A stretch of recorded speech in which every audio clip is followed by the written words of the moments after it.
आइए देखते हैं, बैठचंद मजा आएगा। और उन पॉलिटिकल रैलीज का टाइम जो है ज्यादातर शाम में होता है और सब लोगों का यही ख्याल है कि खान साहब शायद रात को या शाम में लेट इवनिंग इसलिए करते हैं अपने सारी पॉलिटिकल रैलीज कि उनके जो फॉलोअर्स हैं और उनकी पार्टी के जो लोग हैं उनके सर में जो भूसा भरा हुआ है कहीं धूप लगने से वो जल ना जाए। तो हो सकता है एक वजह ये भी हो, लेकिन साथ साथ एक रीजन और है और वो ये कि रात में जो लाइट्स वगैरह होती है उसमें पता नहीं लगता कि खान साहब को देखने कितने लोग आए और कितने नहीं आए। ये देखिए, ये जो जाली जमे रफी दिखाया जा रहा है इसकी असल में औकात क्या है, तो इसको मैं एडिट करना शुरू करता हूँ। सबसे पहले इसमें टेंट ज्यादा हुआ है, टेंट को वापस किया, ये एक और चीज रिवर्स की। अच्छा, इसमें कुछ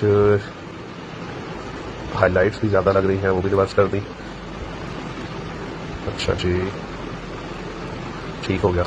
एक्सपोजर भी बड़ा हुआ लग रहा है, ब्राइटनेस को जरा कम कर लेते हैं ताकि थोड़ी चीज वाज़ेह हो जाए। लाइट बैलेंस को भी नॉर्मल करते हैं जहां एक्चुअल होना चाहिए इसे। और अब हम इसको सेव करके जरा पिक्चर देखते हैं जूम करके, हमें भी पता चलेगा कौन सा खान साहब ने इतना बड़ा जलसा कर दिया जी। तो अब आप रियलिटी देख सकते हैं, बल्कि आप बंदे गिन सकते हैं, ये तो गिनती के बंदे हैं। ये आप देख सकते हैं, ये आप हालात देख सकते हैं पीछे, ये मैंने जूम किया पिक्चर रीमास्टर करके। ये देख रहे हैं आप, ये लाइटों की इनकी धोखेबाजी है, ये लाइटें जान के आसमान की तरफ। गजब टूबीबाज आदमी हो, करते कैसे हो ये सब? उसके पैसे तो बाहर पड़े होंगे, ये जहां पे भी पड़े हैं उसके पैसे। तो इंडिया हेल्प करेगा, इंडिया ने अरबों डॉलर दिए हैं श्रीलंका को, इंडिया ने ऑयल वीट ये सब इंडिया भेजता रहता है, हम अफगानिस्तान के लिए भी कर रहे हैं। और एक और चीज कमाल की बात है, आप कभी किसी श्रीलंकन से पूछिएगा कि तुम्हारे यहाँ चाइना ने भी पैसे डाले और इंडिया ने भी पैसे डाले, फर्क क्या है? ये कभी पूछेगा किसी श्रीलंकन से। मैं जो भी पाकिस्तानी भाई बहन देख रहे हैं मैं उनसे भी यही रिक्वेस्ट करूंगा कि आप पूछेगा किसी श्रीलंकन से, वो आपको बताएंगे। चाइनीज ने श्रीलंकन की गुर्दा कलेजी निकाल दी पैसा देके, ये बात सच है। हरमन टोटा पोर्ट उनका छीन लिया, एक ऐसा एयरपोर्ट बनाया आलिया जी, एक ऐसा एयरपोर्ट बनाया जिसमें कि पिछले 5 साल से एक हवाई जहाज लैंड नहीं हुआ। एक हुआ था डे 1 पे, जिस दिन इनॉग्रेशन हुआ था उस दिन के बाद हवाई। ये खाने भी ऐसे खाते हैं कि आपको लगता है कि मतलब कि बिल्कुल सादा खिचड़ी खा ली, थोड़ा सा ये खा लिया, ऐसा इनका खाना है। ये टोटली डेडिकेट। इसमें देखिए सबसे पहले ठीक है, इंडिया के पास पैसा है, इंडिया बहुत बड़ी मंडी है, ये सब चीजें हैं, लेकिन इंडिया की डिप्लोमेसी तब भी अच्छी थी जब इंडिया में भूख से लोग मर रहे थे। अली जी, ये जो अक्सर पाकिस्तान में कहते हैं ना भारत बहुत बड़ी मंडी है और सब लोग भारत की इस बात मानते हैं कि भारत पर बहुत पैसा है, ये पैसा तो हमारे पास 90s के बाद आना शुरू हुआ। भारत के तो बहुत बुरे हाल थे। हमारा 68 टन सोना उस समय गोल्ड रिजर्व से चलती थी, 68 टन सोना हमारा गिरवी रख दिया था हम लोगों ने। हम IMF के प्रोग्राम में गए, एक बार गए, पर उसके बाद हमने पेट पे पत्थर बांध लिया। हमने बोला कि भूखे सो जाएंगे लेकिन IMF के पास नहीं जाएंगे। हमने कुछ करा, अपनी पूरी इकोनॉमी को हमने बदला। आज की तारीख में हम दोबारा नहीं गए, एक बार गए थे हम 1991 92 कभी गए थे, उसके बाद कभी नहीं गए IMF के पास। खैर हम आगे बढ़े और हम सबसे पहले आपको बताएंगे कि इंडिया जो है, यानी कि हमारे साथ जो कंट्री है, इंडिया, भारत, हिंदुस्तान, 3 नाम पता नहीं क्यों है, मुझे आज तक समझ नहीं आई, लेकिन कोई बात नहीं, उनका अपना मामला है, हमें क्या। लेकिन हमने ये जरूर सुना है और ये न्यूज जरूर आई है कि इंडिया जो है वो आगे जाकर जी फास्टेस्ट ग्रोइंग इकोनॉमी बनने जा रहा है।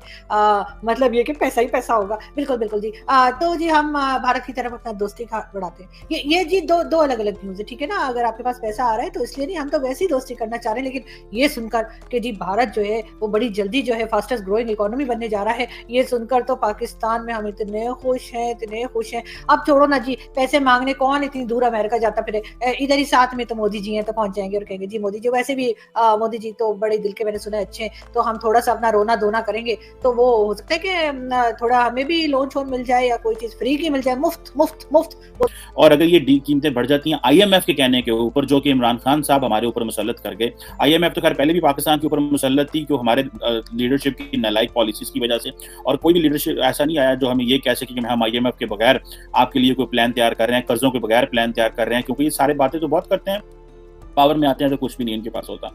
सो लाइकली पॉसिबिलिटी ये है कि जब ये कीमतें बढ़ेंगी, लोगों की इस्तात कम होगी और पाकिस्तान डिफॉल्ट भी कर सकता है। गो कि आज तक पाकिस्तान ने तारीख में कभी डिफॉल्ट नहीं किया, मुश्किल से मुश्किल वक्त में भी डिफॉल्ट नहीं किया, पर याद रखिएगा उस वक्त पॉपुलेशन इतनी नहीं थी, उस वक्त हमारा इंपोर्ट बिल इतना बड़ा नहीं था, उस वक्त डॉलर की इतनी डिमांड नहीं होती थी, और उस वक्त जो है वो रुपए की वैल्यू इतनी कम नहीं होती थी, और पाकिस्तान को कोई ना कोई एक्सटर्नल मदद आ जाती थी, कोई एक्सटर्नल पार हमारे साथ किसी ना किसी तरीके से उनको हमारी जरूरत होती थी। लेकिन अभी ना तो किसी एक्सटर्नल पार को हमारी जरूरत है, हमारी आबादी भी बढ़ चुकी हुई है, हमारे जो रिसोर्सेज भी कम है, लोग भी परेशान है, रुपए की वैल्यू भी कम हो चुकी है, और खुदा ना खास्ता पाकिस्तान अगर डिफॉल्ट करता है तो सुनने में आ रहा है कि डॉलर जो है $1 300 रुपए तक पहुंच सकता है। तो 70-35 से कभी बहाल नहीं होगा, ऐसी उम्मीद पाकिस्तान में कुछ सियासतदान आलिया जी बेच रहे हैं। लिटरली वो मंजन या वो चूरन बेच रहे हैं कि एक दिन जब तक, और इमरान खान करीब 100 बार बोल चुके हैं इमरान खान साहब कि जब तक 370-35 से बहाल नहीं होगा हम इंडिया से बात नहीं करेंगे। अब ये जो स्टेटमेंट देखिए कि जब तक 370-35 से बहाल नहीं होगा हम भारत से बात नहीं करेंगे, ये इमरान खान, आप भी जानते हैं इमरान खान कई बार स्टेटमेंट दे चुके हैं, you are very well aware. ये ऐसा इंप्रेशन देता है कि इंडिया रोज फोन कर रहा है कि खान साहब हमसे बात क्यों नहीं कर रहे। और बात थोड़ी सी इमोशनल करूंगा और ये प्रैक्टिकल भी है, इमोशनल बात भी आलिया जी और प्रैक्टिकल बात भी है। और मैं आपको बताता हूं क्या बात है। आपको पता है कि डॉक्टर जयशंकर के सामने शाह महमूद कुरैशी कितने फीके क्यों लगते हैं? ये इमोशनल बात है, ये जज्बाती बात है, लेकिन ये सच है। इनको अपने मुल्क से ना, शाह महमूद कुरैशी को अपने मुल्क से मोहब्बत नहीं है, मैं आपको बताता हूं। इनको चाहे मेरी बात का बुरा लगे, इनको अपने मुल्क से मोहब्बत नहीं। ये तो गद्दारी के सर्टिफिकेट बांटना हमारा काम है, आपने भी शुरू कर दिया। नहीं, मैं आपको बताता हूं कि बात यह है कि अगर इमरान खान ये बोले कि एटम बम गिर जाए पाकिस्तान पे लेकिन ये सरकार नहीं रहनी चाहिए, ठीक है, how can you make such a statement? मतलब एक बंदे की बेरोजगारी पूरे मुल्क में आग लगा दी है, एक बंदे। और IMF के पास जाना ही हमारे पास ऑप्शन है। उधर इंडिया जो है उन्होंने ये कह दिया है कि हम पाकिस्तान से कुछ एक्सपेक्ट नहीं करते, कोई ड्रामेटिक, नथिंग ड्रामेटिक जो है वो हम पाकिस्तान से एक्सपेक्ट करते हैं, कुछ भी नहीं एक्सपेक्ट करते। और वो उनकी वो जो बातें मैं आपको बता रहा था, बार बार मैं अपने इस YouTube पे आपसे बात कर रहा हूँ, डिस्कशन कर रहा हूँ और आप लोगों को बता रहा हूँ कि इंडिया ने एक ही चीज रखनी है कि जी टेरर टेरर टेरर, वो इस चीज पे फोकस कर रहे हैं जी, टेररिज्म को बंद करें और आप नॉर्मलाइजेशन चाहते हैं, क्योंकि इंडिया को जरूरत ही नहीं है पाकिस्तान की। इंडिया अगर आज पाकिस्तान से चीजें नॉर्मलाइज करता है तो वो पाकिस्तान का फायदा, इंडिया का तो फायदा नहीं है। इंडिया तो ऑलरेडी ग्लोबली मेन स्ट्रीम्ड है, मेन स्ट्रीम तो पाकिस्तान में होना, तो वो क्यों कर हमसे बात करें? तो वो जो इस वक्त अगर अमेरिकन पाकिस्तान से नाराज हैं, यूरोपियंस पाकिस्तान से नाराज हैं, उसकी बहुत सारी वजूहात मैं डिस्कस कर सकता हूँ, माजी में बहुत सारी मैंने की भी है। गो के जनरल पब्लिक, आम पब्लिक जो अवाम है वो नहीं समझती। हर बंदा अमेरिका, यूरोप, कनाडा का वीजा लेना चाहता है और गालियां भी निकालना चाहता है। ये डबल स्टैंडर्ड है पाकिस्तानियों के बहुत ज्यादा। खैर एनी हाउ, मेरा पॉइंट जो है आज ये है कि इंडिया बात नहीं करना चाह रहा, इस पर भी बात की बेरोजगारी और पूरे झूठ पे मबनी, कंप्लीट लाइज। ये आप जो कहते हैं ना कि नरेंद्र मोदी जी यहां जा रहे हैं, वहां जा रहे हैं, ये भाग रहे हैं, उस बंदे के पास 4 तो कपड़े हैं, एक सूटकेस है, एक 2 बेडरूम का घर है अहमदाबाद में, where is old mother lives. जिस दिन वो प्रधानमंत्री नहीं रहेंगे वो अपनी बोरी बस्ता बांध के अहमदाबाद चले जाएंगे, कहानी खत्म हो जाएगी। देखिए ये जो है ना, ये बैरागी टाइप के लोग हैं। ये इनके पास कोई वेल्थ नहीं है, इनके पास कोई चमकती हुई घड़ियां नहीं है हीरे की, इनके पास कुछ नहीं है। ये खाने भी ऐसे खाते हैं कि आपको लगता है कि मतलब कि बिल्कुल सादा खिचड़ी खा ली, थोड़ा सा ये खा लिया, ऐसा इनका खाना है। ये टोटली डेडिकेट। इसमें देखिए सबसे पहले, ठीक है, इंडिया के पास पैसा है, इंडिया बहुत बड़ी मंडी है, ये सब चीजें हैं, लेकिन इंडिया की डिप्लोमेसी तब भी अच्छी थी जब इंडिया में भूख से लोग मर रहे थे। अली जी, ये जो अक्सर पाकिस्तान में कहते हैं ना भारत बहुत बड़ी मंडी है और सब लोग भारत की इस बात मानते हैं कि भारत का बहुत पैसा है, ये पैसा तो हमारे पास 90s के बाद आना शुरू हुआ। भारत के तो बहुत बुरे हाल थे। हमारा 68 टन सोना उस समय गोल्ड रिजर्व से चलती थी, 68 टन सोना हमारा गिरवी रख दिया था हम लोगों ने। हम IMF के प्रोग्राम में गए, एक बार गए, पर उसके बाद हमने पेट पे पत्थर बांध लिया। हमने बोला कि भूखे सो जाएंगे लेकिन IMF के पास नहीं जाएंगे। हमने कुछ करा, अपनी पूरी इकोनॉमी को हमने बदला।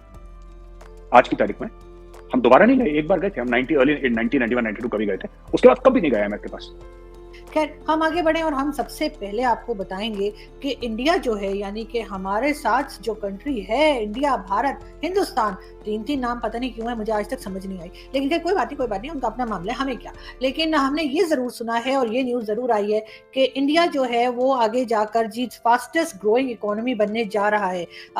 मतलब ये कि पैसा ही पैसा होगा। बिल्कुल बिल्कुल जी। तो जी हम भारत की तरफ अपना दोस्ती बढ़ाते हैं। ये जी दो अलग अलग न्यूज है, ठीक है ना। अगर आपके पास पैसा आ रहा है तो इसलिए हम तो वैसे ही दोस्ती करना चाह रहे हैं, लेकिन ये सुनकर कि जी भारत जो है वो बड़ी जल्दी जो है फास्टेस्ट ग्रोइंग इकोनॉमी बनने जा रहा है, ये सुनकर तो पाकिस्तान में हम इतने खुश हैं। अब छोड़ो ना जी, पैसे मांगने कौन इतनी दूर अमेरिका जाता फिरे, इधर ही साथ में तो मोदी जी हैं, तो पहुंच जाएंगे और कहेंगे जी मोदी जी, वैसे भी मोदी जी तो बड़े दिल के मैंने सुना अच्छे हैं, तो हम थोड़ा सा अपना रोना धोना करेंगे तो वो हो सकता है कि थोड़ा हमें भी लोन शोन मिल जाए या कोई चीज फ्री की मिल जाए, मुफ्त।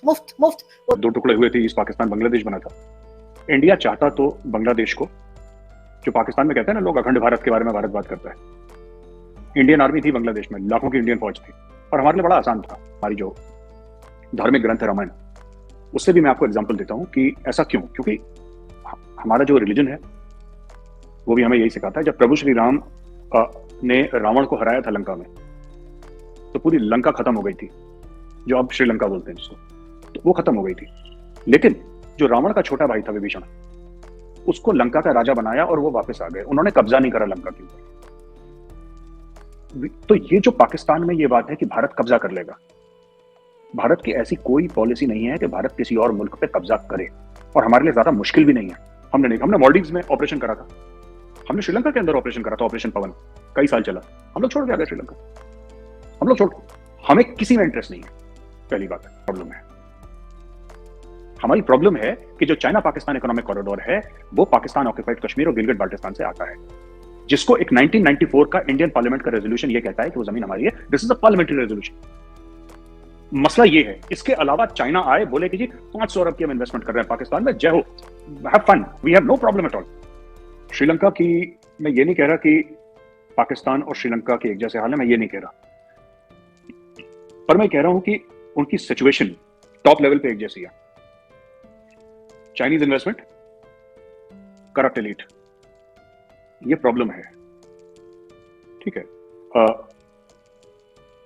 बात यह है कि ये हर जगह जहां पे भी चाइनीज इन्वेस्टमेंट करते हैं, ये हर समय छोटे मुल्कों में करते हैं। इंडिया में भी इन्वेस्टमेंट है इनकी, ऐसी बात नहीं है, पर मैं कह रहा हूं कि जिनको ये लोन्स वगैरह देते हैं, जो पॉलिटिकली अनस्टेबल मुल्क हैं, जो साइज में छोटे हैं, जिनका एक एलिट है, जिनका जो अशराफिया है वो करप्ट है, ये ऐसे मुल्कों को कोशिश करते हैं कि ये कंट्रोल करने में आसान हो जाते हैं। क्योंकि अब राजपक्षा ने पैसे खा लिए, जैसे उसके खानदान ने पैसे खा लिए, वापस कौन करेगा? श्रीलंका का आवाम करेगा, वो तो वापस नहीं करेगा, उसने तो खा लिया पैसे।